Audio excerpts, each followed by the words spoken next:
we'll take item 1 on the agenda, declarations of interest. None. Apology from absence, James? Yes, Chairman. We have apologies from Councillor Bullman, Councillor Holland and Councillor Riley. Okay, thank you.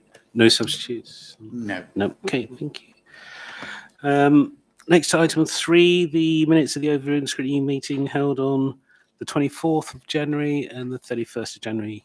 Can I take them on block or do you want to do them individually? On block? Everyone okay? Yep, okay. Matters arising? Anything from? No.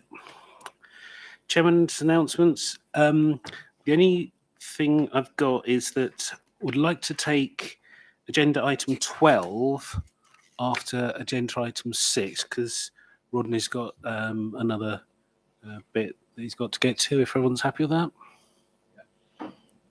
Good. Okay, public speaking, James? There's no public speaking, Chairman. Thank you.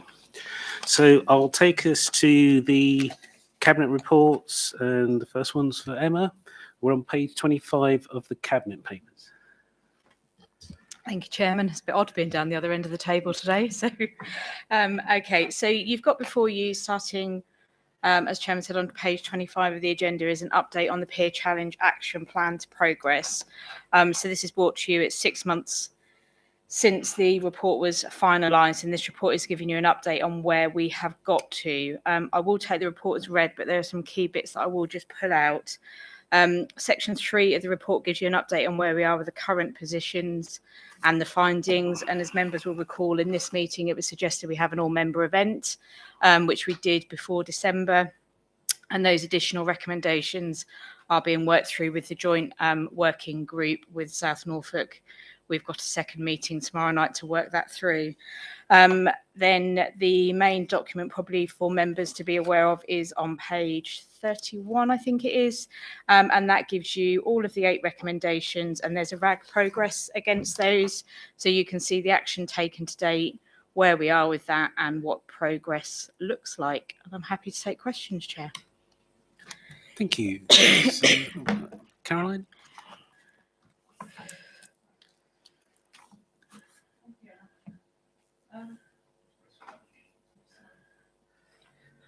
It's not working. Oh, it's working. Yeah.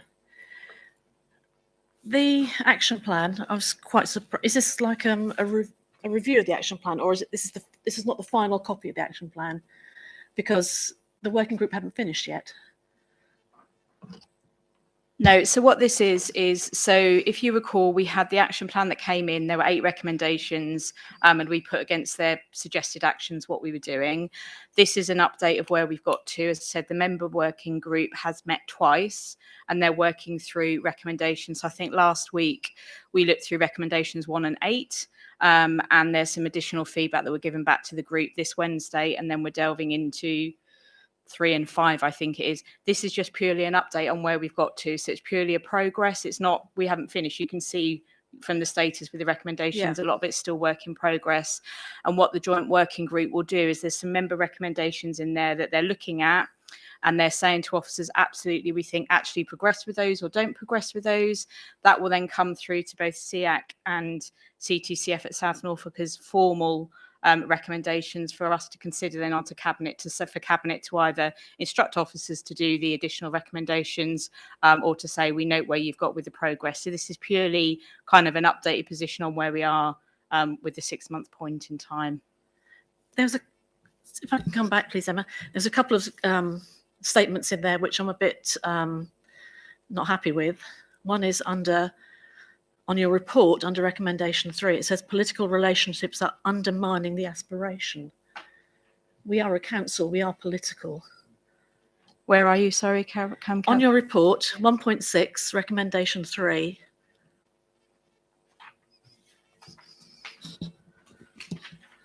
So that is that's the recommendation from the peer review team. As we discussed at the time, we cannot change what the peer review team write in their report. That is their report, and that was as was written in the report that came through in September. We have no authority to change how they word their report. Okay. The other issue was on the table, it's in section 2. Undertaking personality type tests with members to see best ways of working. Can you explain what that is, please? That sounds really daunting, doesn't it? Don't worry, we don't strap you up in a chair and ask you lots of questions. It's Stick us to something. a lie detector or something. Yeah, we'll plug you in and see what happens. What it is, yeah, that's a whole other conversation, Councillor Catchpole.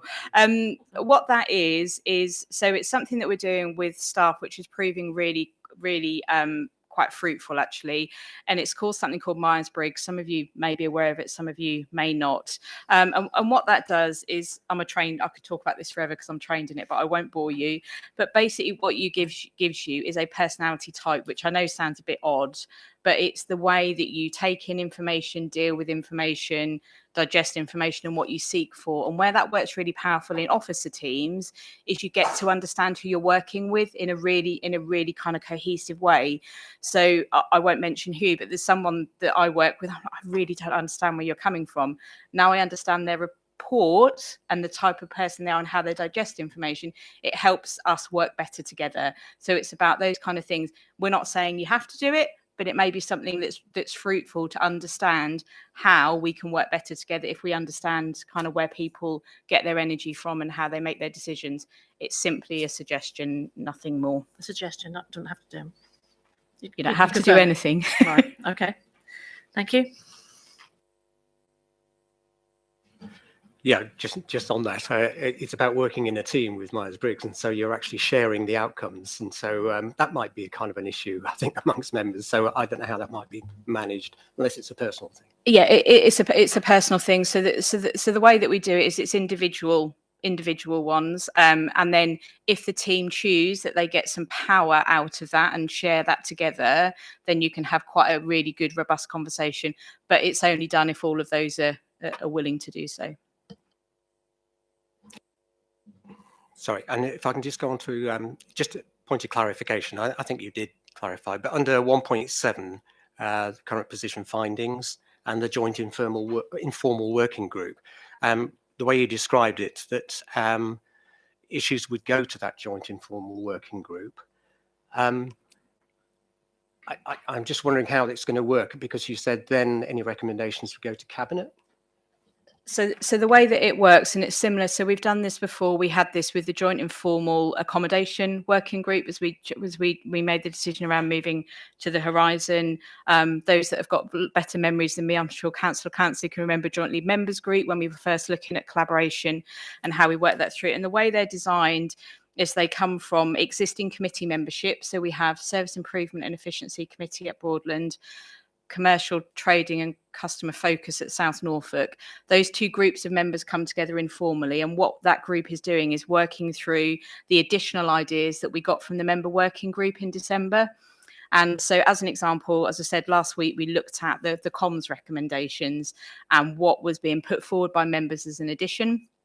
Members tasked me to go away and get some more information on that.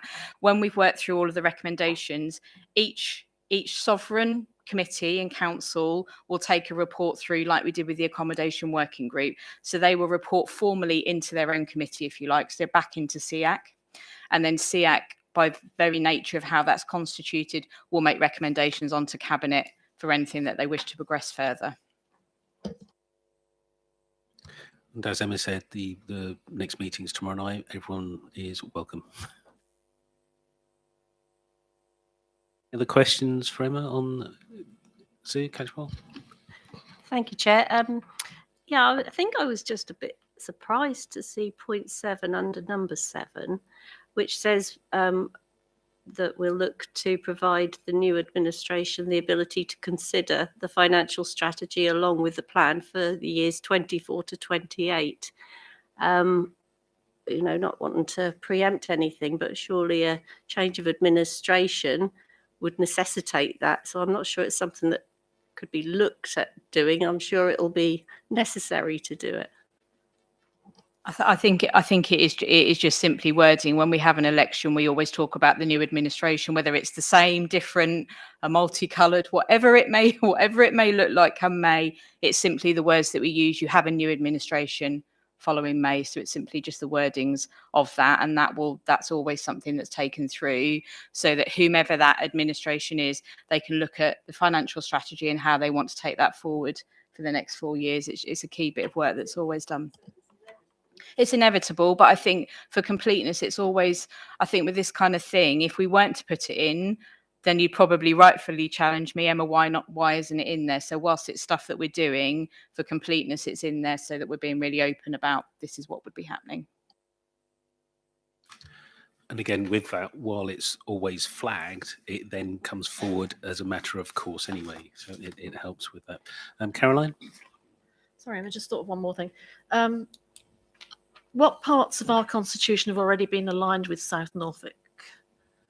And can we have a copy with track changes on it? So any constitutional changes you all approve at council. I can give you the council reports of the changes that we've made. I'm trying to think. I'm looking at Linda. We've got a lot of work in the background where we could look to align, but we've not brought it together yet because the constitutions are so different that trying to kind of look at that. So what we've done as officers is look at where could we align, but we've not brought anything through yet because the timing's not been right. I can't make, to give you assurance, any changes to the constitution without full council sign off. So anything that's been through council in the last 4 years will show you any changes, but there's nothing major that I can think of off the top of my head, but I can send you all the reports if you'd like me to. Okay, thanks. Okay, just quickly, just the members' code of conduct that will be in the constitution. That currently forms part of it. So the old one is in at the moment, but the new one will be in, and both councils have adopted a new member code of conduct. Yeah. Councillor Clancy? Thank you, Chairman. I think, I would concur with what Emma said. The member working group did a lot of work on the Constitution. We looked at the Constitution of South Norfolk, we looked at the Constitution of Broadland, and some proposals came from that working group. It's just such a shame we were never allowed to publish a report. If we'd have been able to publish a report, there'd have been a member-led document which would have gone through due process, which would then gone to SEAC, gone to this committee and gone to Cabinet, and possibly in some instances gone to full council. I have to say there was some good work done. There was buy-in, from all parties who sat on that group. But unfortunately, by being unable to publish a report, basically stopped that work actually coming forward. I'd strongly recommend, and I would suggest, which I'd like to be minuted, that any future changes in the Constitution, the basis of some of the work we did within that group is considered. But I would strongly also suggest that we don't make any constitutional changes without it going through due process, Chairman.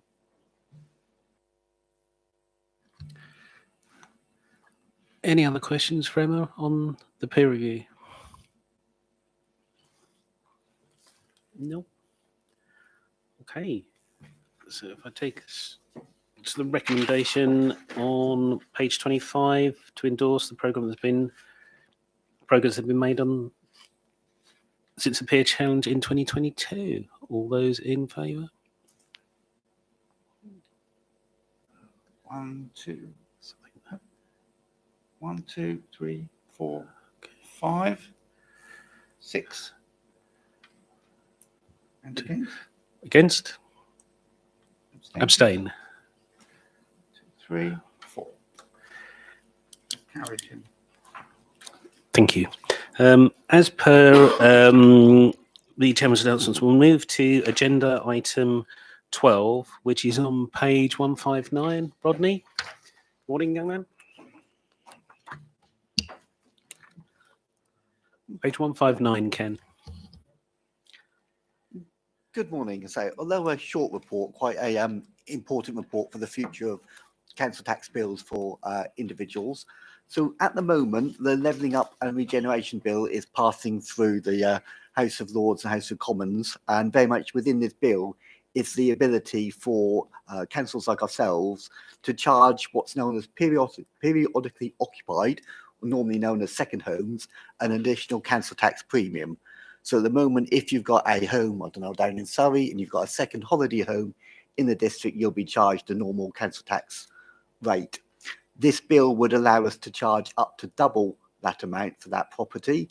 Very much the idea being that actually there is an issue, particularly in some parts of the country, perhaps more in the Norfolk coast around here rather than ourselves directly, where actually people occupying second homes is actually crowding out people in the market and actually not letting people get onto the housing ladder and causing housing pressures. So this bill was very much trying to give the district council the opportunity to address that. So this paper is very much bringing forward the option for this council to look into putting a additional charge on these second homes. I should just let you know that actually the levelling up bill is still in the Lords Committee stage, so we don't really expect it to come into law before the 1st of April. What that means is essentially we need to give everyone a year's notice before any change. So actually, if this became law by the 31st of March 23, the first time we could put it in would be 1st of April 24. If it doesn't come law until April 23, it's probably going to be April 25 before it could come into practice. So actually, it's a long lead in time. But we wanted to bring this to you now, just in case it does become law before sort of the 31st of March, so it wouldn't put off and sort of delay the opportunity to start charging it if you're so minded to from the earliest possible opportunity. So just number of second homes, there's about 422. So it's about 1% of the overall tax base and number of properties in the area. So it's not a significant issue for this council, but actually it is still 422 properties that actually you may or may not feel should actually pay an additional premium. If we did charge the full premium, this would generate about an extra £50,000 worth of income for this council. Obviously, we only keep a small proportion of the overall council tax. So the main benefit of this would be to Norfolk County Council, where they keep sort of 70% of the council tax income. So this would potentially give them an extra £580,000 to help support the services that they provide. Norfolk County Council have provided ourselves with a letter saying they very much support putting a second homes premium. I think particularly, as I say, in some of the other parts of the Norfolk where actually there's a lot bigger issue with second homes. But very much this is an option. It's not something we have to do. It's a policy decision that's worthy of consideration. Other than just want to mention is you might think there's a loophole in that actually if you've got a second home, the way to avoid paying council tax is actually to say, well, actually, I let it out. It's a property letting business, and therefore you're eligible to be on the business rates charge rather than paying council tax. The legislation has been tightened up for that. So the only reason you qualify to be a property letting business is from the 1st of April, you have to have your property available for let for 140 days. So it actually has to be on a letting site, publicly available. And not only that, it actually has to be physically let for 70 days. So you can't just say, oh, it's available to let. There has to be evidence that it is being let in order to qualify as a business rates property. So very much there is that catch-all. So people can't just say, well, actually, oh, it's not a second home, it's a property business, but never really actually treat it as a property business. And I think that was all I was going to say on it, and ask open for questions. I'd got Grant, then Ken, and then Natasha. Thank you, Chairman, and thank you, Rodney. I'm a little confused about how you decide whether a property is a second home or a holiday let.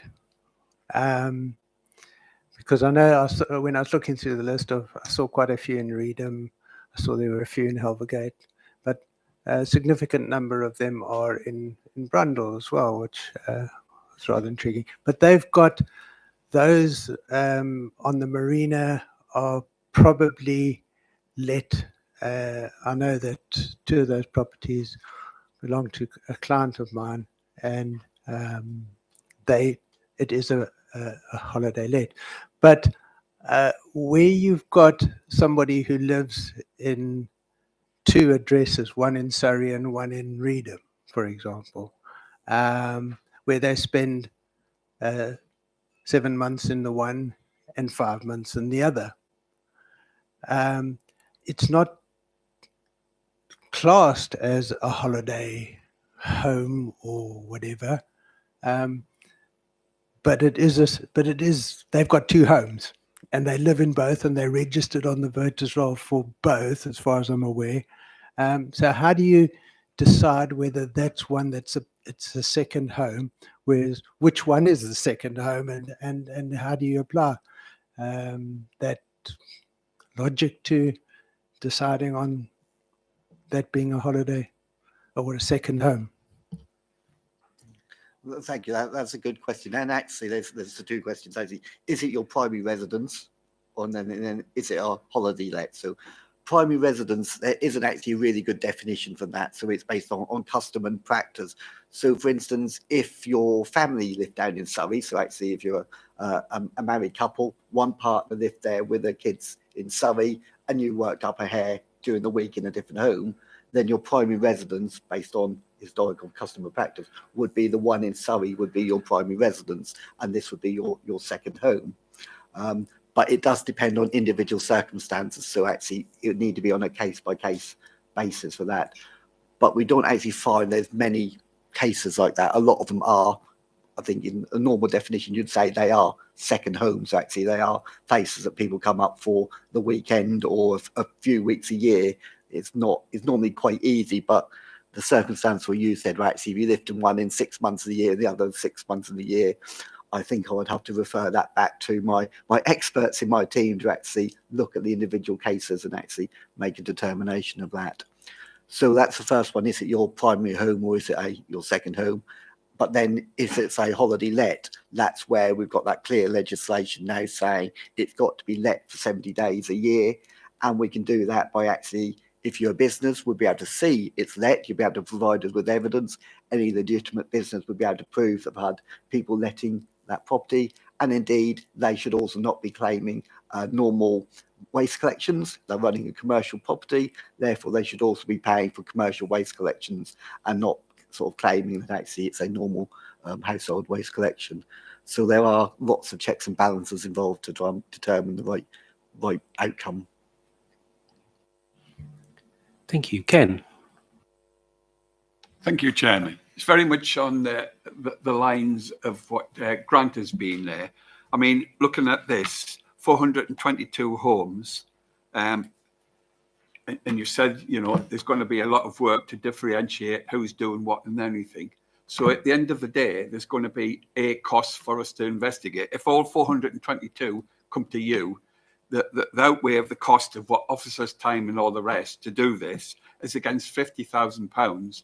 I can't see us making any money out of this because at the end of the day, so you're going to have to do either all 422 or you're just going to have to spend lots of money to find this. Your comments on that, please. I think that very much depends on how many people sort of query it and whether they accept it. Depends on how well we explain the changes about what actually is a second home. You're right, there is like to be increased administration where people do challenge whether it's a second home or holiday let, but we already do that at the moment. There's already cases of actually we have properties registered as holiday lets. So I would expect we would still more than cover our costs if we were to put this into place. Question is, we rely very much in Norfolk and Broadland on tourism. And I think this really is just going to a punch in the nose for the tourist industry because people are going to be, you know, looking to where these homes are available. And a lot of us have, and you know, have hired these residences. So I think at the end of the day, this is, you know, something that the government has thrust at us. And I really don't agree with. I can understand in North Norfolk where, you know, local people can't do it. But in the central Broadland area there's so much, you know, here and far between that, you know, doing this is going to damage the tourist industry. And I really don't agree with it. Thank you. Thank you. Natasha? Thank you, Chair. You mentioned the loopholes earlier, such as saying it's a holiday let when it isn't. Are there any other loopholes, such as registering the property in a child's name, or the husband owning the Surrey property and the wife owning the Broadland property? Thank you. Well, I'm not saying they're legal, but there are legitimate ways actually. If you had a separated couple, it would be perfectly appropriate for one to be living in one house and one to be living in another house. So sometimes there is judgment and decisions, and actually, but in general, I think the rules are getting clear, and actually, my team are quite good at actually managing to look through and get to the nub of the issues and resolve them. It's because very much it's things like, well, actually, where do you work? Can you really claim that actually this you both live in different properties when you both work in Surrey? So there's different ways that you can look at this to actually get to where is the true residence for a person. Thank you. I've got Stuart, and then Jan, and then Caroline. Thank you, Chairman. Yeah, obviously this does exist as a problem, and I think what Rodney alluded to in North Norfolk, some of the villages, I work in North Norfolk and sort of understand the situation in North Norfolk. Some of the villages have only got 20, 25, 30% of property under main occupancy. The rest of the property is basically second homes. And this, without any shadow of doubt, is a major, major problem in North Norfolk. I think actually it's the second highest district in the country. However, I think basically looking at the problems you've alluded to in actually tracking this, and you mentioned things like separated couples, you mentioned primary residency, etc. For a return of £50,000, which I think you also mentioned, my own view is there is many better ways to create housing in villages than this particular method, because I think what Ken alluded to, many of these properties are used for genuine tourism opportunity. However, yes, there is without any doubt used for second homes, but by the time you filter through that number, I think, did you say 422 properties? By the time you filter through those, the cost of filtration, the cost of the battles which are going to actually happen against the benefit of the additional revenue at this stage, I actually don't think it stacks up for Broadland. I'd like to be very clear. I support housing, specifically housing for younger people, and it is mainly in village locations. It's village locations where I would strongly suggest most of these properties are. Unfortunately, with the current planning legislation, not allowed any form effectively of any development in village locations. This is more of a problem in those locations, but it's not going to overcome the problem, because the rental market will dictate the cost of renting those kind of properties in these kind of locations, will actually preclude the very people we want to have them. So at the moment, I don't think it stacks up, Chairman. Thank you. Jan. Yeah, let's just clarify here. When you talk about affecting tourism, we have homes for let, which is will be for business rates, and so there'll be income through that. But we're talking about second homes here. Now, second homes are already being managed by officers in terms of assessing whether they are second homes or not. So there's no additional, work there. Okay, there may be in terms of one or two contesting the issue, but I think to say that we won't, as the officer has said, they're already managing these homes, and so there's no major additional burden in terms of administration costs, and so this idea of not being able to cover our costs is a bit of a red herring, I feel. I think it's the principle of the thing. We're talking about insufficient affordable housing, and as Councillor Clancy has said, mostly in villages. And I was actually surprised to see just how many second homes just in my own parish. And given the residents who have come to me and said, why have we got these open, vacant homes? And when we need housing for local people, I think this is a very good move. I think if you can afford a second home, then there's also an issue about affordability of paying your due tax, council tax. Thanks. Thank you, Caroline. Rodney, presumably we don't have a choice about this. This is coming from Parliament, so we have to accept this.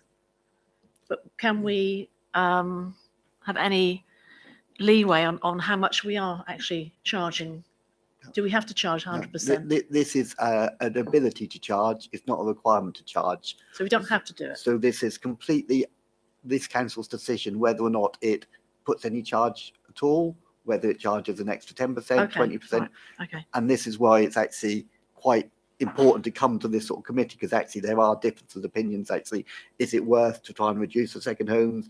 Is this benefit to have these for tourism? It's not a simple decision.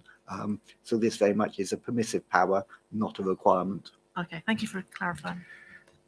And again, I think as you alluded to at the very beginning, this has got the backing of the county council coming forward, so they're effectively leading on the development. Indeed, but you can very much understand that where actually the generator, the extra income for them for Broadland is £580,000. When you start looking at some of the North Norfolk authorities as well, the potential income for the county council is many millions of pounds from this second homes opportunity. But what would be the consequences if Norfolk County Council implemented this and we didn't? We are the collecting. Oh, sorry. Yeah. It's not their decision. It's a decision of the billing authority. So it's up to this council whether or not it does it. Obviously, we would like to consult and ask Norfolk County Council, but it is a decision for this authority. Right, I had many hands and I didn't quite catch. I think Stuart, Grant, and then Sue. Did I miss anyone? Thanks, Chairman. Just a question. Looking at the recommendation that says to adopt a 100% premium, is it possible that we could have it phased in over a period of, say, 5 years and say we'll have 20% rather than 100% in the first year, and then maybe, or even a 15%, then going up to 25% or 30% in the following year? That kind of approach, because I think this is like, I agree with some of what Councillor Davies has said, but that is something that I would think is particularly harsh in the climate that we have at the moment. And Councillor Kelly's comments about the effect on the tourism industry. So I would suggest that we don't have a full 100% in the year that we can. We have it as a phased in process. To be decided. I don't know what members feel, but that's just a suggestion. So it's a suggestion, not a recommendation. I would like to make it a recommendation that we have a phased in. Okay. Okay, so if we deal with that just now, then, so we've had a recommendation and it's been seconded. So any further discussion on that before we go to the vote? I would disagree with that. I think if you can have a second home, you can afford the extra council tax on there. Caroline? Natasha? Yeah, I'd also disagree. They've got a year's notice. I don't think you need to have some kind of staggered implementation. You've got a year's notice. If you can afford a second home here, you can afford an increase with a year's notice. I'm not going to sweat that one. Okay, so any further comments before we go to the vote on the recommendation amendment? No? So all those in favour of... Okay. It would be to adopt a phased approach to the premium of council tax to periodically occupied dwellings, second homes, once the levelling up and regeneration bill has received all assent. I don't think you want us to do anything more than just say a phased approach at this stage. Okay. Those in favour? 1, 2, 3. Those against? 1, 2, 3, 4, 5, 6, 7. So that's lost, Chairman. So that's lost.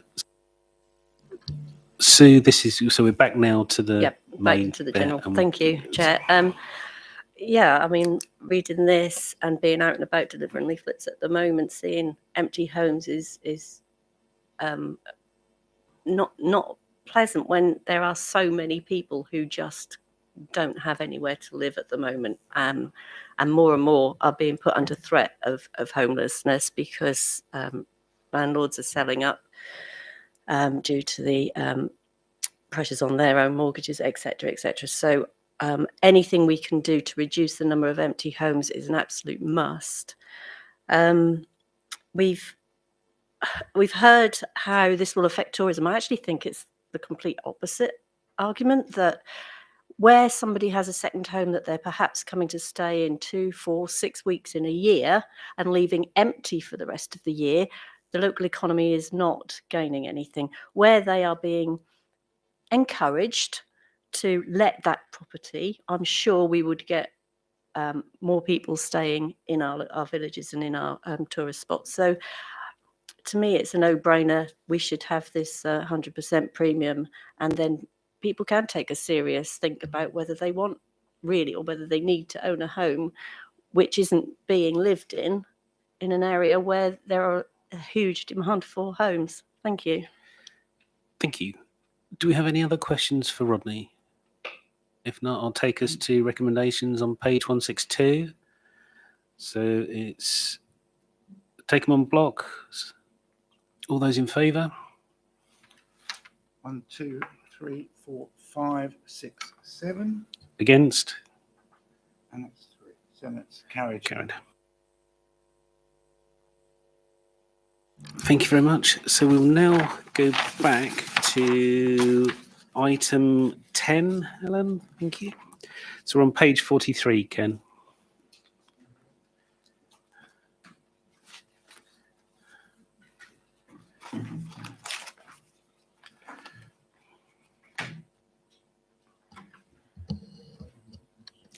Thank you, Helen.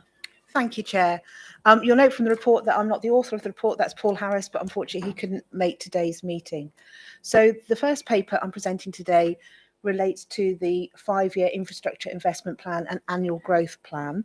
It's something, obviously it's an annual growth plan that we bring to you every year, and it's actually what projects are coming forward to be funded or part funded from the community infrastructure levy. So the proposal is to obviously agree the draft 5-year infrastructure plan, how that's been updated. It's looking to introduce 2 new categories for match funding and major infrastructure projects, and also looking at education funding. And also part B is to agree to deed of variation relating to the borrowing arrangements for the Long Stratton loan agreement. Excuse me. So this has already been to our Greater Norwich Growth Board and also to your Community Housing Policy Committee, where they made no recommendations and agree the report. So as you look into the report, and I won't go into detail, you'll see there is one project coming forward for Broadland District Council this year, which is for the Aylsham 3G pitch, with a funding in this year's annual growth bid for £250,000. We're also looking to give the Education Authority 2.5 million. You'll also note in the report Appendix A, which I think is really helpful, all the information on actually what's been coming forward on income, how it's being spent and how it's being used. And that is the detail of your 5-year infrastructure plan up until 2028. I won't go into detail on any of the schemes because hopefully it's straightforward and something you see every year, but it's also to note is that there are other projects obviously in the plan that Broadland has had significant funding over the years, and obviously those projects are still ongoing, and that's all detailed on page 95 onwards for you. So that's all I was going to say other than propose the recommendation. Thank you. I've got some questions while coming after everyone. Grant. Thank you, Chairman, and thank you, Helen. First item, the Youngs, the Aylsham thing, we're giving them £250,000. The total project costs is, I'm not sure what that figure, is it 90,000 or is it 900,000 with a missing zero there? Could you just take me to the page you're looking at and then I can make sure Okay, I'm I'm looking on at page 46 of the Cabinet report. Oh, Table so, 1, yeah, it says there. Yeah, so the Total project is 900,000, of which the SIL requested okay, is so that was 250k. yeah. You'll also note that the Aylsham Sports Hub was given some funding in 2021 as well. So they've already had 475k for a project, but this is additional for their 3G pitch in particular. Right. Right. I was at a parish council meeting last night, and I was told by the clerk that Broadland News is talking about the contribution that this body has given to the sports pitch in Brundle. And the figure that they quoted is not the figure that was approved in the previous annual growth program that was publicised. As far as I can recall, it was about £100,000 that they were going to give towards the project, but the Broadland News is talking about some 200 and something thousand, which is different. So what we've got in here is what should be published as in Broadland News, so that people know what's going on. I was at a parish, as I say, it was actually an annual parish meeting, and one of the questions that I was asked was, what is Broadland doing to increase recreation throughout the villages? And I was able to say, yes, there is this money that they've put into, for example, the Brundle sports pitch. Now, this is an example of what we're doing in Aylsham, for example. And that's positive, so I was able to tell them that. But then I got the question, well, what is Broadland News saying differently to what is in this growth program? I don't think I can ask that direct question because I haven't got the information in front of me, but certainly that can go to our economic team, the growth delivery team, who, if you want specifics on that project. But obviously this is agreeing the overall funding for the year ahead. I think to also note on page 71 is all those green infrastructure projects that have been looked at across the Greater Norwich, and that's detailed. You can see since 2014, and there's a substantial amount of schemes that have come forward for that sort of green infrastructure projects. And also, you know, the town and parish councils also have their own SIL money that they can use towards their own projects and look to match funding. I think, you know, it is really unique what we do at the Greater Norwich level, and the funding that we have, you know, shared across all of the districts on those projects coming forward is commendable.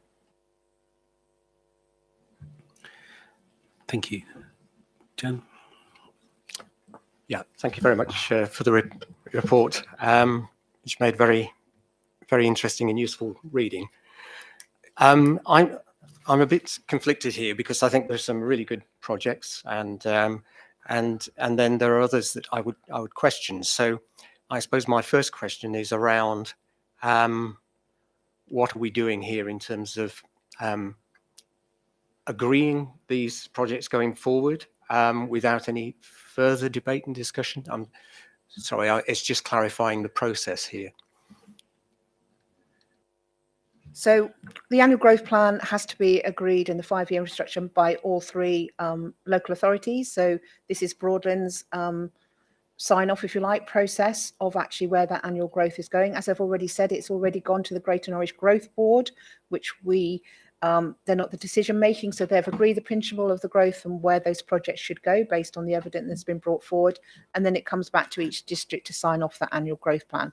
But it does need to be signed off by all of the bodies, and it's really important that the deadlines are met, because obviously we're about to give that funding for the new year for that to be spent. So delays obviously would be to all of the projects if they're not agreed as a unity.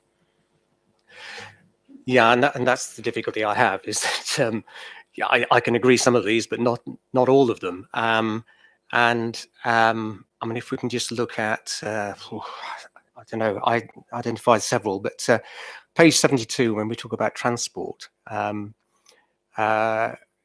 key improvements already delivered include the Broadland Northway, a network of park and ride facilities. Well, certainly in my ward, Poswick Parish Council has just organised a letter around the fact that the Poswick Park and Ride is not going ahead. So, and one would have thought that actually this is where the funding could be very usefully invested to provide that public transport facility for people coming in from the east. So I'm somewhat conflicted and concerned about the way. I suppose it's the process, but I appreciate this is it. This is the process. But I can, certainly support some of the other issues here. So I don't know if there's going to be any opportunity. It'll be next year to be able to then review this and look at how funding could be directed into further projects. Well, through the Greater North Growth Board, of which we are party of that, we've agreed obviously what funding categories can be applied for. And a lot of the projects and the themes have already been agreed at a point of principle on what we are actually looking to achieve. So there are only a number that we're actually agreeing as part of the annual growth plan this year, which are as detailed in the covering report. The update on the other projects are already there and funding been allocated for, so we would look to see they are delivered out. But actually the categories and what is the focus would have to go through the Greater North Growth Board, which is already those principles of how it would be allocated, and the projects already funded are already there. Sue, Caroline, and then Stuart. Thank you, Chair. Building on Jan's point, really. So if this is the proposal for the next year, what is the cycle, and how do we encourage our town and parish councils to give us ideas of the sorts of projects they might like, however small or however large, to put forward to such a scheme? I'm confused, as I think Jan is how do we and when do we need to start putting forward ideas that might lead into this process? Thank you. Yeah, as part of our economic growth team, there's a delivery team who are working with town and parish councils to encourage them to use their SIL money. If they need match funding, then they can help to work those projects up. So that happens every year.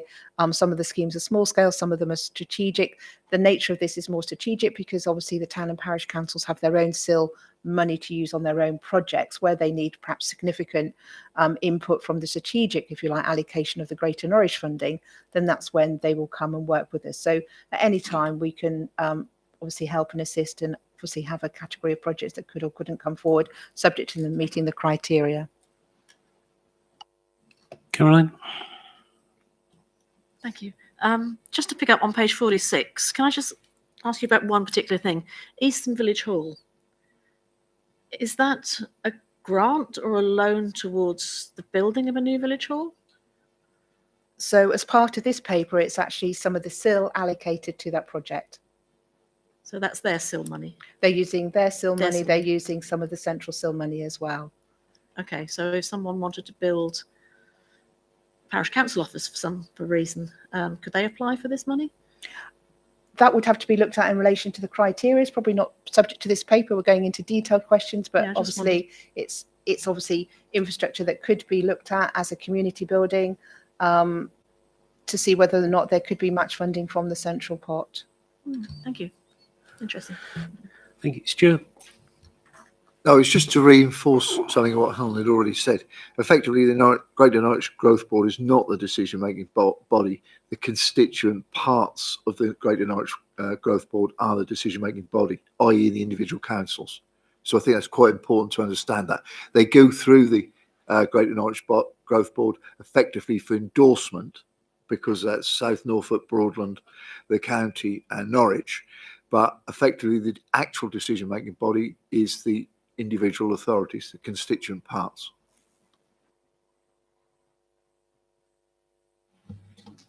Oh, sorry.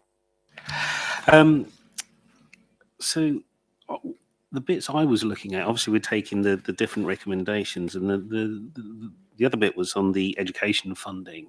So I was looking at the table 2 on page 78.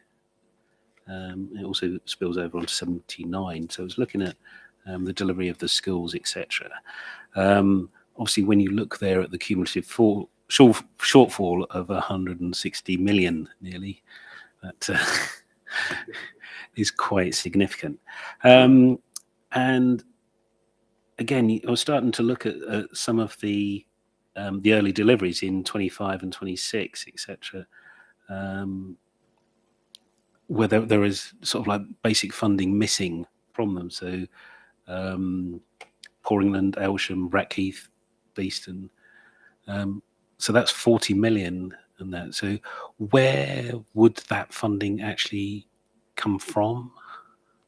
Well, obviously the county is the education authority, so the funding comes from them, and they obviously bid into the Greater Norwich Growth Board for SIL funding as well. And traditionally we've been giving about circa 2 million per year to the education authority towards their programme of extensions, improvements, etc. This year they're getting, as this report says, 2.5 million from the central SIL pot, but obviously their funding needs to come from the county education authority as well. Okay, so if any of these projects delivered earlier than in here, would that create an issue with this? Help. We're effectively the bulk of the capital funding. The county would bid to that, to the Department for Education, based on the data provided through the Greater Norwich Growth Board. And what Helen says, effectively the Greater Norwich Growth Board monies are, inverted commas, a contribution towards the capital cost. The bulk of the capital cost, the county have to put a business case to actually bid for that funding from the Department for Education.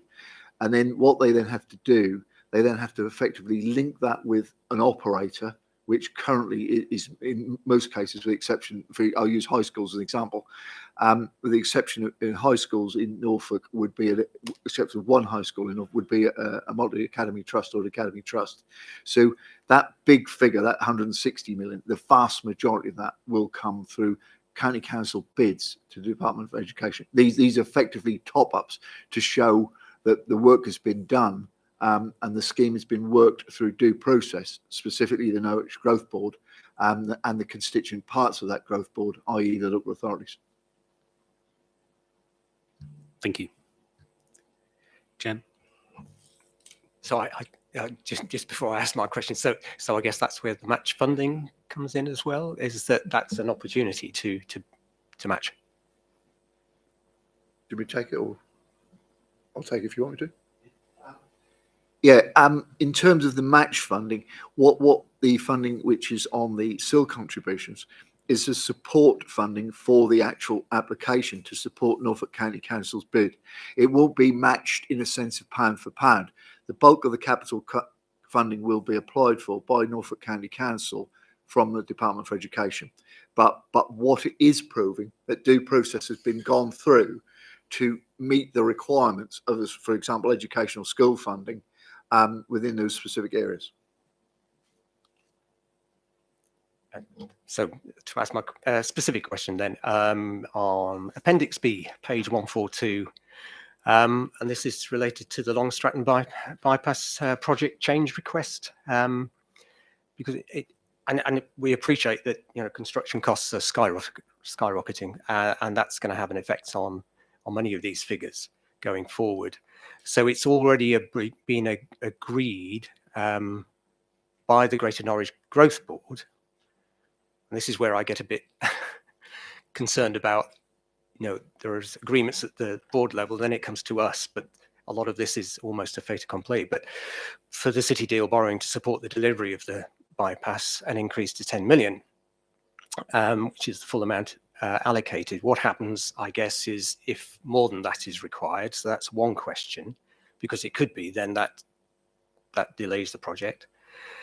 And then in relation to that, we've got, if I can find it, in the actual deed of, what is it called? The deed of variation on page 148, we've got, the County Council shall ensure that the cost of any additional borrowing, so related to these increases, up to, and it's got a blank figure with an M afterwards, so several million for this purpose will be undertaken at the equivalent, and so on. And again, the next bullet point is there's a gap in terms of funding from the Infrastructure Investment Fund for the purposes of the project shall be capped at, and there's a blank £1,000,000. So I appreciate this is a deed of variation, so it's a template. But what are we agreeing here? Just the template or these figures? Given that we've already drawn the 10 million, which is the maximum under the city deal scheme. As you'll see from the report, the original agreement that was signed off was 6.733 million, but previously there was an agreement that we could draw down up to 10 million. So this report is seeking that full amount of 10 million, and that will be what is being sought as part of these papers. Can I just clarify that? So it's already understood that it's gone up from 6.7 to 10 million. Previously there was, due to the cost, thought of that 10 million, only 6.733 was required. But actually now the full amount of 10 million is being requested and draw down as the borrowing for this. Some braces, as you'll see from the report, in that although the initial was we could draw down up to 10 million for that, because obviously the last information was at 6.733. For the avoidance of doubt, the whole 10 million is now looking to be drawn down and allocated. And so that's my concern, is that, you know, we're with these major construction projects, the costs are really escalating, and that has implications then for other projects that might come forward. For example, the green infrastructure projects and the recreational projects and so on.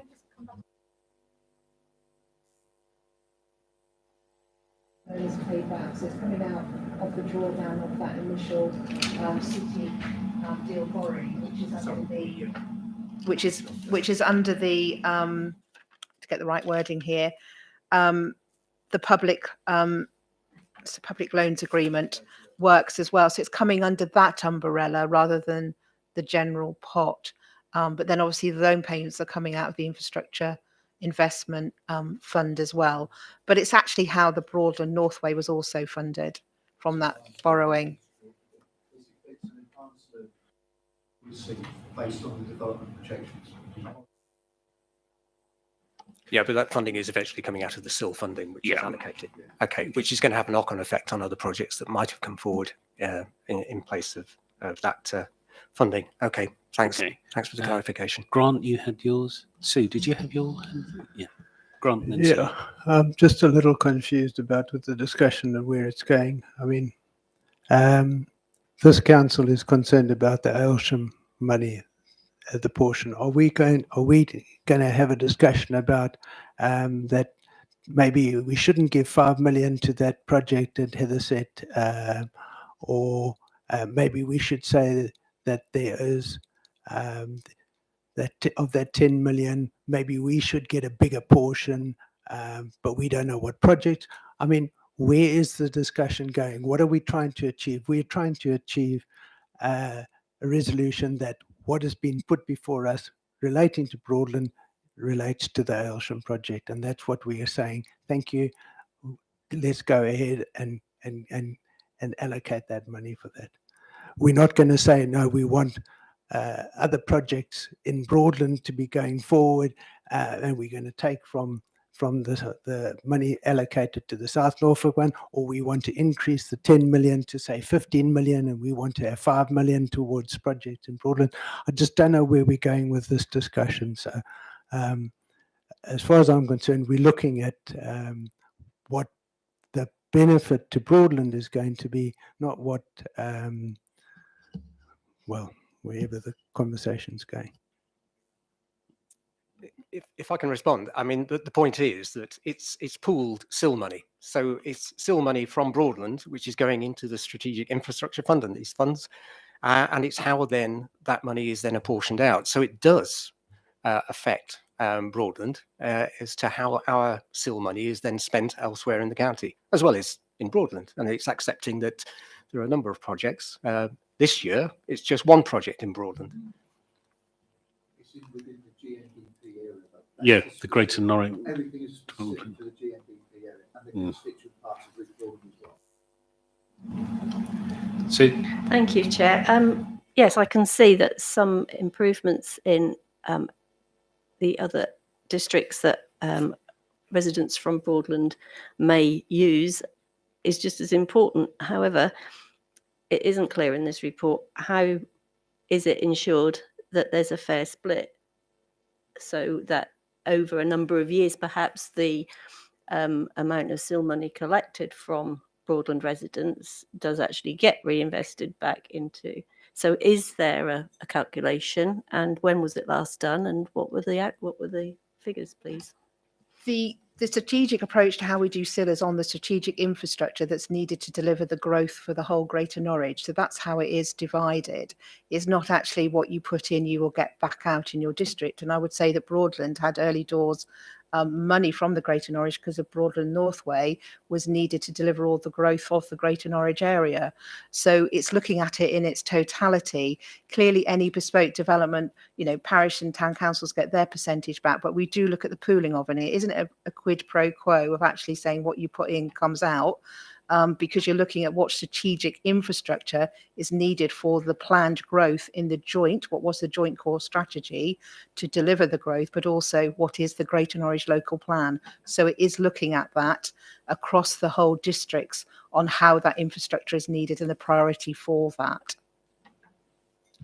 like you say, and different years, it's different areas, and Absolutely. lots of Last year, different- so- Broadland got the more projects allocated because they were ready. That's where the growth was coming. So it isn't looked at on year by year what you put in. It's looked at the strategic plan of the area, which is why there is a comprehensive report with you to say what the criteria is, how those projects can come forward, and clearly identified as some of that strategic growth. Broadland Northway, Long Stratton Bypass needed to allocate and do that growth. That was always planned as being money that would be looked at strategically for that infrastructure to allow the growth to come forward. It's all about relating it back to the growth that is planned and the delivery of infrastructure that is needed to support that growth. And that's done jointly through the board, and then each district obviously has that final agreement to that as well. And it's worked really well to date, and actually make sure we get the right growth and the right timing in the right place. Ooh, I would concur with that, Jenny. Yeah, sorry to interrupt, but I was a member of the Greater Norwich Growth Board for more years than I can remember. So I would concur with what Helen says.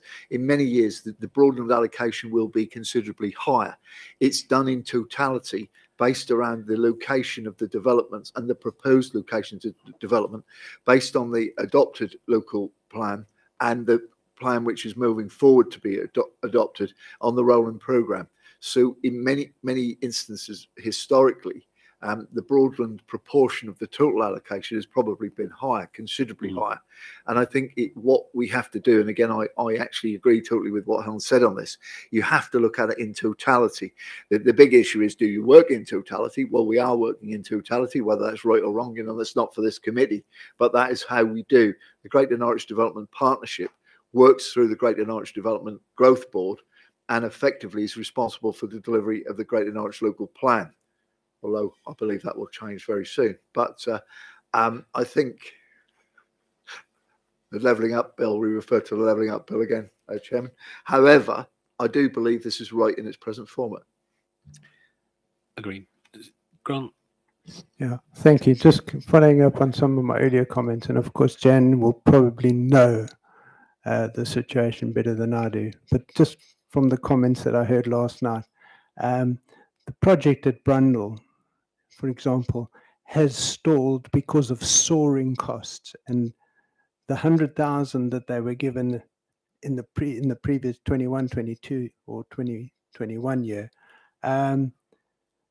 they can't carry on with the project. So at what stage does this growth board actually assess, like, maybe we need to give more funding to projects that are stalling, although they've started the project, but they're not able to carry on or build the building? I know, Jan, you should know this. They just have to scale down everything because I understand where you're coming from about, when do projects change and their plan change. There is ability to change the project. I think requirements, and then obviously another bid can be put in and be considered. I think that's something to take outside of this meeting, but certainly working with the Growth Board project deliveries, and if there's a change in project, a change in funding, then I haven't got the details of how that can be amended, but I'm sure a new proposal can put forward for additional funding if that is the case, and that will be looked at on its own merits as a project to come forward. But that would have to go through the growth delivery team and then the project board and the project sponsors, because we've obviously put a case forward to say it's needed for this, here are the costs, this is what it's offered on. If they change, then I'm sure an amendment can be made through that process, but there will have to be due diligence that goes forward on that, of which I don't know the exact detail, but I would suggest you take that up outside of the meeting, and we take that up with the project team and the lead officer on that project.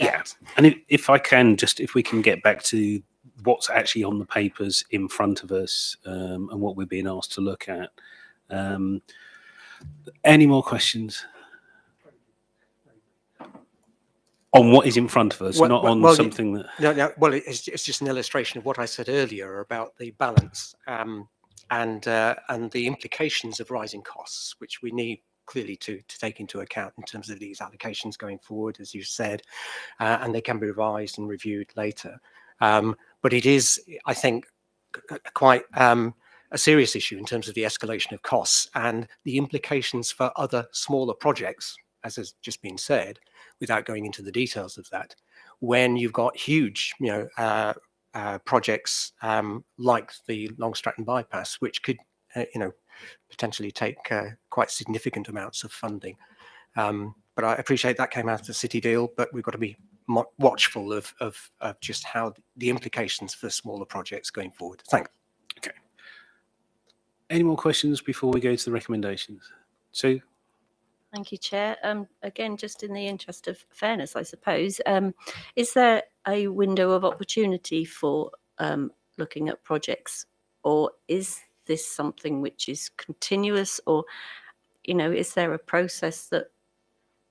It is continuous. As I said, the growth delivery team do work with town and parish councils, so there's projects that want to be worked up and whether there is any funding that could be looked at. Happy to, that team is happy to work with town and parish councils. We've been going out to meet those with our community infrastructure officers to say, actually, you've got some still money.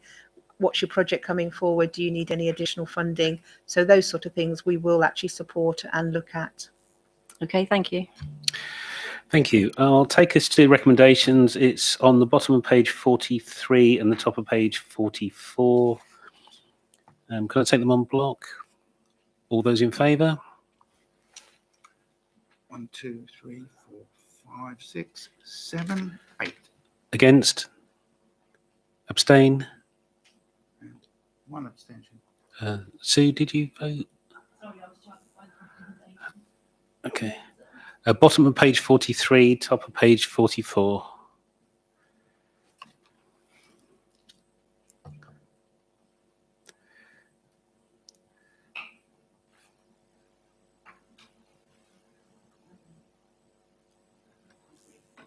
So that's another 4. That's carried.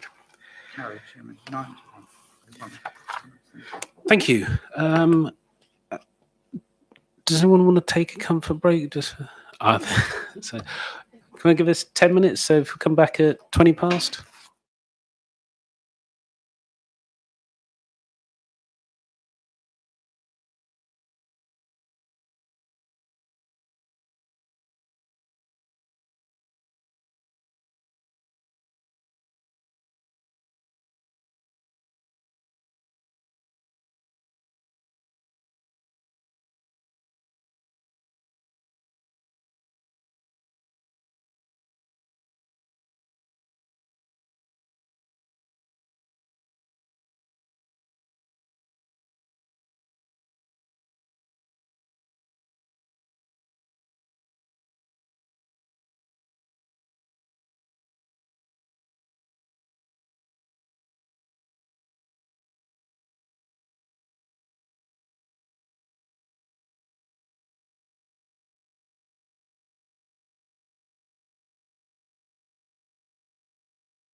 So, Helen, we'll resume with you again.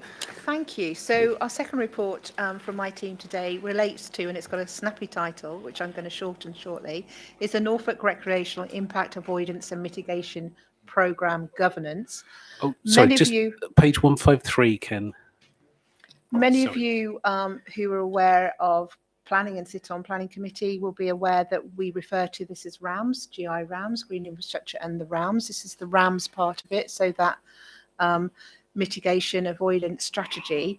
And this paper is coming to you to agree. There again, it's in this case, it relates to all 7 local authorities. And the principle has already been agreed as part of or 8 local authorities. It's now been adopted, but now we need, the reason we needed it was to deliver the mitigation required to avoid adverse effects from the in combination impacts of residential development on internationally designated sites. So the principle of this has already been agreed, and we're already collecting commuted sums for every new dwelling built to go towards this strategy. So that principle has already been agreed. But this report is seeking for all those authorities, Norfolk authorities, to agree to set up a board, of which Broadland District Council would have representation on that, appoint a RAMS delivery officer, which would be hosted by Norfolk County Council, which we would contribute to via the funding from the RAMS collected, and then authorise authority in consultation with the portfolio holder the legal agreement and terms relating to that board. So this is just the mitigation, the board to set up to agree how that collected money will be spent. A bit like the previous paper we've been agreed, which is the Greater Irish Growth Board between 3 authorities. This is Norfolk-wide. It was required under the Habitats regulations that we actually had this mitigation in place when we granted consent. And then it's about how we spend that money to offset that harm that may be created. So it's just the governments around that. That's all I need to say, I think, Chair. Thank you, Helen. Questions? Ken? Jan? Yeah, thank you, Chairman. Yeah, Helen, with this, we say that we've got a certain pot of money that for the RAMS. But the implication is if the cutbacks with County Council, would we still have the money in there, or can it be attacked by, if there's cost reductions going on at county level? No, so I mean, when we grant a planning permission, there is a requirement for every new dwelling to contribute circa, and this is for the whole of the Norfolk area, approximately £185. We haven't been releasing many of those at the moment because of nutrients neutrality. So there hasn't been a lot of money collected in the Norfolk catchment area since this has been set up. But we do need a board to actually agree what that mitigation will be spent on and how that will be governed. So this is all that we're setting up. So there will have to be a requirement at the moment. Obviously, the county are party to this report, which is going to all the bodies, and they've agreed to host the post, which is being funded from the monies collected to administer it. So it's not, the post can be funded through the actually contributions, if you like. So it's not needed.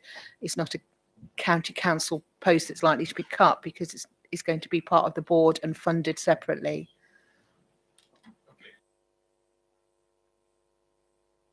It because they're accountable body for dealing with the finance side of it. Thank you. We've got here under the background to deliver the mitigation necessary, as you said, to avoid adverse effects.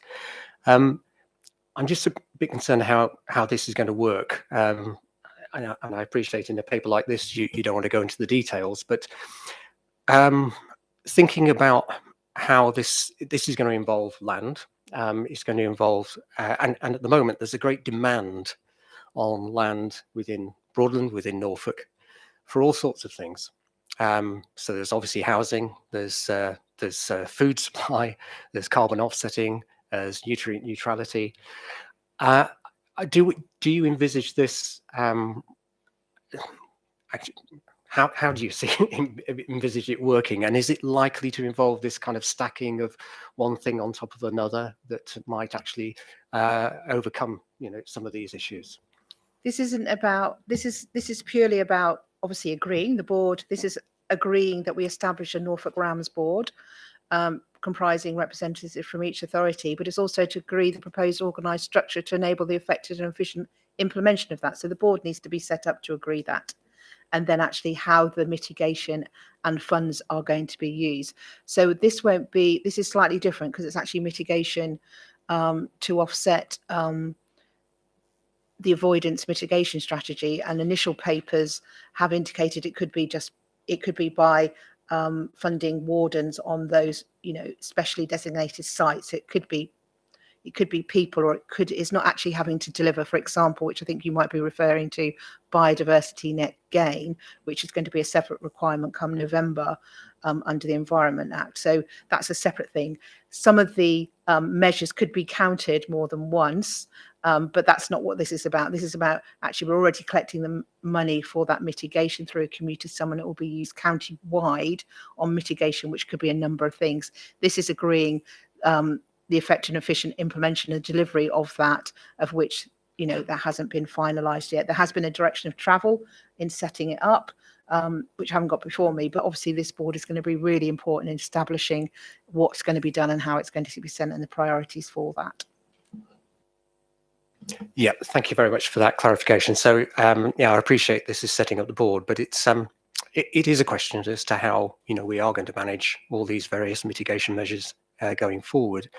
And in relation to that is whether the professional resources are actually going to be available. So I note on page 155, under proposed action, paragraph 1.14, sorry, no, that's the, well, yes, that talks about an officer resource will also be needed to support the delivery of the programme. But in relation to the tender that was sent out, which is paragraph 1.10, no tenders were received to the initial invitation for a review of the programme. So does that suggest and indicate that actually it's going to be difficult to find the professional resources to support such a programme? I think that actually the officer to coordinate, if you like, the project and the funding, coordinating that, probably not, because we're not gone out to advert for that. I don't know the details of why the tender wasn't successful on that part of the report. I'm afraid I haven't got that detail. Sue? Thank you, Chair. Just a quick question. I couldn't see it in here. If there's going to be representation from Broadland on this board, is that an officer and a member, or is that just an officer or just a member? I would think it would be both, but that will have to be agreed because at the moment there isn't anything in the Constitution that says this board exists. So at the moment, the Norfolk Strategic Planning Group and Forum, which is which this piece of work has come from. So the principles were agreed through the Norfolk Strategic Planning Group and Forum, which is made up of all the authorities, and each is made up of officers. And then there's a member group of the Norfolk Strategic Planning Forum, which is made up of leaders of the councils. But the board will need representation, and I'm not aware what that will be yet, as far as I'm aware. But I'm imagining it will be a board. It could just be a board of officers, or it could just be a board of both. I would think it would need to be both. No, sorry, if I can just refer you to paragraph 1.3 of the thing. It says that it's proposed to establish an overseeing member program board made up of members of the contributing authority. 2, appoint a RAMS delivery officer hosted by Norfolk County Council and authorise. 3, authorise Norfolk County Council to act as the accountable body. So that's what we're looking at. So there's nothing about officers being members of the board. It's just members that are going to be on that board.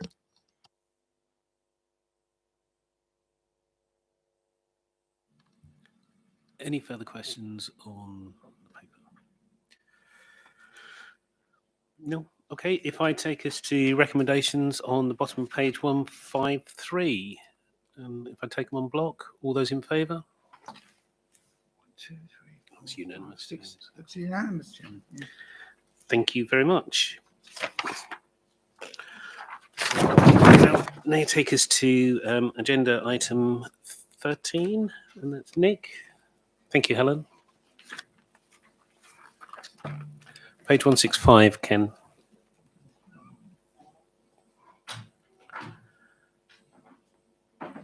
Morning, Nick. Good morning, everyone. Chair, thank you. So this report presents for adoption the updated Regulation of Investigatory Powers Act policy. The last policy was written in 2015. We had a Investigatory Powers Commissioner's Office inspection in 2018 and a light touch review in 2021. Several things to say. This has been through the EEP development panel already, where some comments were made and some points of clarification have been included. I think the report is relatively long, but that's because it's a fairly complex subject in terms of the legislation, in terms of the codes of practice attached, and then the numbers of requirements on Broadland as a public authority that, as part of its roles and responsibilities, must carry out regulatory investigations and potentially, where it's necessary, surveillance as well. We only do that when it's necessary and proportionate to do so. We recognise that we may encounter private information. We may actively be looking for private information, but we must do that in ways that protect the right to privacy under Article 8 of the Human Rights Act. And that's where this all comes from. So we are subject to oversight by IPCO, the Investigatory Powers Commissioner's Office, and we are careful about how we go about this. I am the council's responsible senior officer, so I carry the book down my trousers, and we have a RIPA coordinator who will make sure that our arrangements are all right, some extensive training for authorising officers at a senior manager level, and they will be the gatekeepers, if you like, for making sure that what we do is correctly done and recorded. Several points just to brief you on. So I've already mentioned that we, as a public authority, we are duty bound to do activity that may include surveillance, but we only do that where it's appropriate to do so. That may be officer-led investigations and observations, internet or social media inquiries, use of camera technology. That may include things such as fly tipping and the access to communications data, which is quite similar to how the police might access communications data. So that's a range of some of the things that may be included. Now, the local authority can only carry out directed surveillance. It can't carry out intrusive surveillance, which is for police and security agencies. So we're not doing surveillance inside people's homes. We're not doing anything of that nature. That's important to say that. Perhaps just a couple of things to say. In the EEP development panel, there were some points made about how the policy might apply to the council's agencies, such as ARP and benefit fraud. So we've made some clarificational remarks. Those agencies will come under the council's RIPA policy rather than have their own RIPA policy. And we'll make sure that those arrangements are working as they should. Veolia,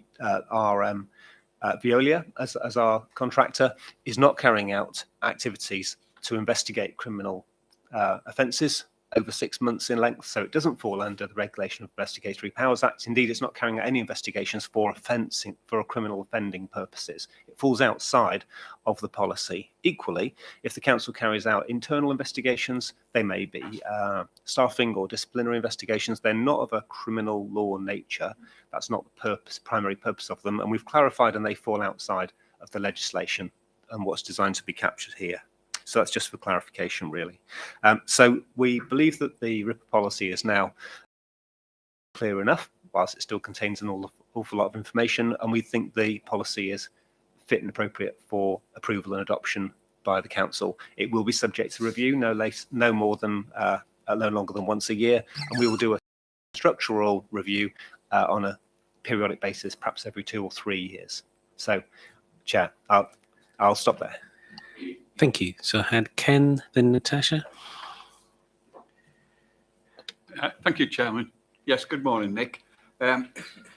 Could you just elucidate a bit on the fact of where we discussed at the Environmental Excellence Plan about, certain acts that happen of where we've got cameras on, like Veolia vehicles, etc. I just want, because possibly that you might get a question on that. So if you'd like to tell the committee about that, please.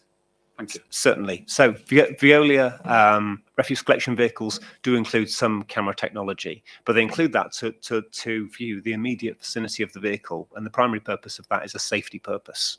One of the secondary purposes is that if someone has not presented a bin, but they call in to say my bin wasn't collected, the camera does view just far enough that it would be able to say, well, actually, your bin wasn't presented for collection. Now, clearly, that's not an investigation of a criminal nature. Certainly, the cameras don't go any wider than that, and they're not provided for the purpose of or suitable for any regulatory surveillance activity. They're really there to protect the immediate environment of the vehicle, to make sure that there's good angles of view, and that's the purpose of the cameras. Clearly, the cameras will pick up the Veolia staff in their activities in and around the vehicles. So that's part and parcel of what they do. But it's not a regulatory activity, it's not a surveillance activity, and it falls outside of the policy entirely. We clarify that with our specialist who's providing advice and support.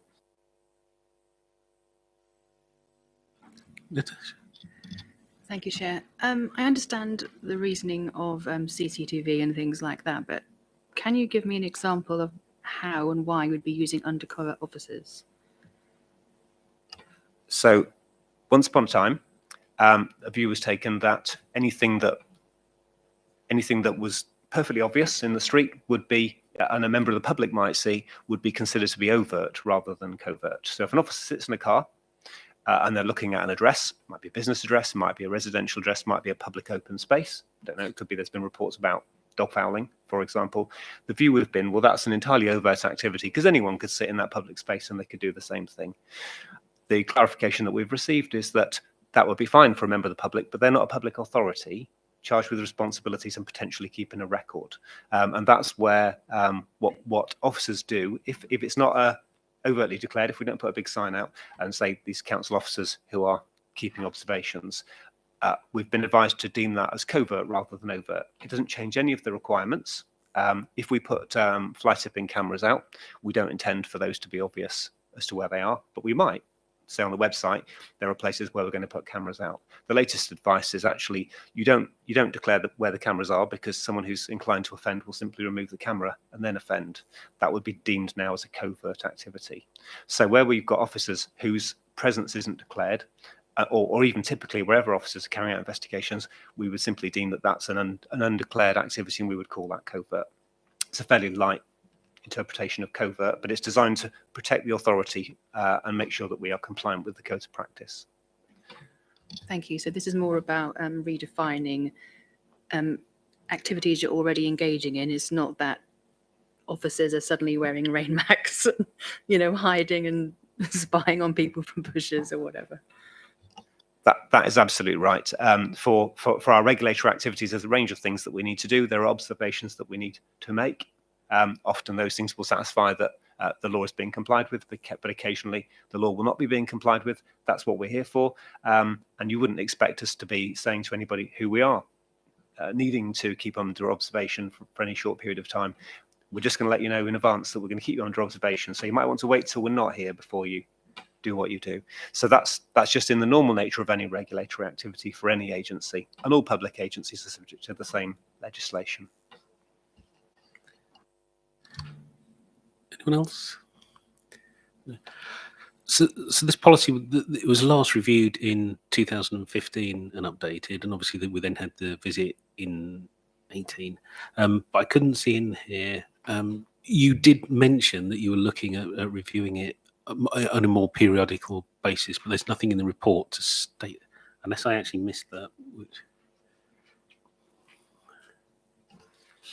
Chair, if we've certainly there's a note in the policy at some point. I haven't word searched it to say that it will be kept under review. But if we need to clarify by when we would do a structured review, then we'll clarify that. It could be that we put that in the covering report and that it would appear in the policy. Normally, we put on the front cover of the policy to be reviewed no later than X, and at least once every 12 months, we will review the policy to make sure there's been no changes in legislation and guidance that we haven't incorporated. Good. So if I can take us to recommendations on page 165. All those in favour? And 1, 2, 3, 4, 5, 6, 7, 8, 9. Against? Abstain? Carried, Jim. Thank you very much, Nick. Thank you. So I'll now take us to agenda item 15, the exclusion of press and public. I move that the press and public be excluded from the meeting for the remaining items of business because otherwise information which is exempt information by virtue of paragraph 3 of part 1 of Schedule 12A of the Local Government Act 1972 as amended by the Local Government Access to Information Variation Order 2006 would be disclosed to them. I so move.